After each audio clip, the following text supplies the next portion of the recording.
सकाळी सकाळी एक वाईट स्वप्न बघितलं. मला दिसलं मी कोणत्या तरी धबधब्यावरून खाली पडले आहे. आजूबाजूला गर्दी जमली आहे, पण मला उचलायला कोणी पुढे येत नाही. आणि इतक्यात डॉक्टर आले. डॉक्टर आले म्हणून लोक बाजूला होतात. एक थोडासा जाडा आणि वयस्कर माणूस माझ्याजवळ येतो.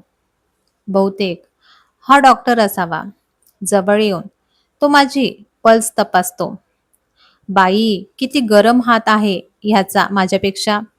ह्यालाच ताप भरलाय नि डॉक्टरची गरज आहे. मला हसू येतं, पण त्याच्या त्रासिक चेहऱ्याकडे बघून मी गप्प बसते. आता तो स्टेटस्कोप कानाला लावून हार्टबीट्स ऐकू लागतो. आणि का कोणास ठाऊक मला जिया धडक धडक जाय ओळी आठवल्या. मात्र काही केल्याने पुढचं गाणं काही आठवत नव्हतं. मी थोडीशी स्वतःवरच चिडली. मला ओळी आठवल्याने नेमकं गाणं नाही आठवलं की माझी गाणं आठवेपर्यंत चिडचिड होते. असो, तोपर्यंत साहेबांनी पॉकेट टॉर्च काढली नि माझ्या प्युपिल्सची तपासणी करू लागले. अहो डॉक्टर, बंद करा ती. लाईटचा त्रास होते मला. मला काहीही झालेलं नाही. मला कुठेही दुखत नाही आहे. आवरा आवरा लवकर, अगदी ओठावर आलं होतं. पण मी देखील डॉक्टर असल्याने स्वतःला आवर घातला. इतक्यात ॲम्ब्युलन्स आली आणि स्ट्रेचर घेऊन 2 वॉर्ड बॉय आले. मला खरंच कुठेही लागलं नाही किंवा दुखत देखील नाही. मला स्ट्रेचर नको असं बोलावंसं वाटलं, पण जाऊ दे ना, कशाला रिस्क. मला उचलून त्यांनी स्ट्रेचरवर आपटलं. खरंच सांगते, आपटलंच. वरतून पडून मला काही लागलं नसेल, पण ह्या आपटण्यामुळे एखादं फ्रॅक्चर नक्कीच झालं असेल. त्यांनी स्ट्रेचर उचलून ॲम्ब्युलन्समध्ये ढकललं आणि ते करताना माझं डोकं आतल्या बेंचला लागलं. आता मात्र हद्द झाली. मी त्या वॉर्ड बॉयवर जवळजवळ खेकसलीस. ओ, लागलं मला जोरात. जरा हळू ठेवता येत नाही का? तर हा पठ्ठ्या मला सॉरी बोलायच्या जागी कसली कटकट मागे लागली नुसती. म्हणत वळला. बस, this is too much. I am going to report this behaviour to hospital authority. असं काहीसं मी बडबडले. इतक्यात तो मगासचा डॉक्टर ॲम्ब्युलन्स जवळ आला आणि वॉर्ड बॉयला म्हणाला, लगेच पोस्टमॉर्टमसाठी घेऊन जा बॉडी. अरे मठ्ठा, मी जिवंत आहे. ॲडमिशनसाठी घेऊन जा, पेशंटला बोल. अरे मूर्ख बावळट माणसा, मी जोरात जोरात ओरडत होती, पण कोणाचं माझ्याकडे लक्षच जात नव्हतं.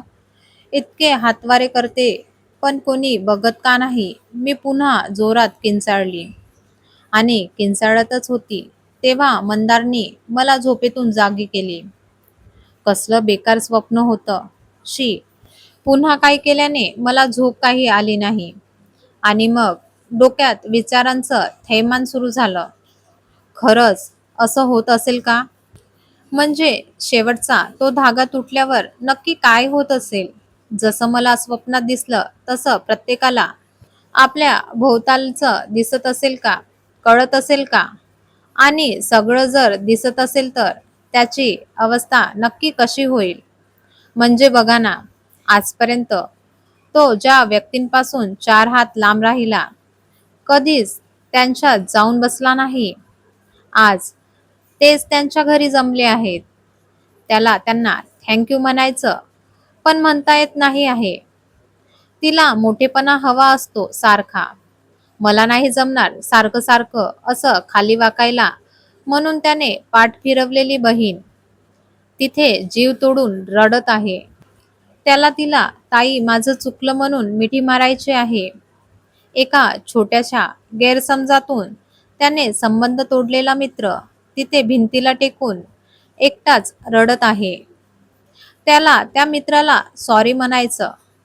तो आधी ज्या चाळीत राहत होता आणि त्याची परिस्थिती चांगली झाल्यावर जिथे तो कधीही फिरकला नाही, तिथले मित्र त्याच्या घरातल्यांना धीर देत आहेत. त्याला पुन्हा त्या चाळीला भेट द्यायची आहे. मला नाही आवडत नातेवाईकांना भेटायला असं म्हणून पाठ फिरवलेले सगळे नातेवाईक तिथे जमा झाले आहेत. त्याला त्यांच्याशी पुन्हा संबंध जोडायचे आहेत. राजा, थोडा वेळ आहे का?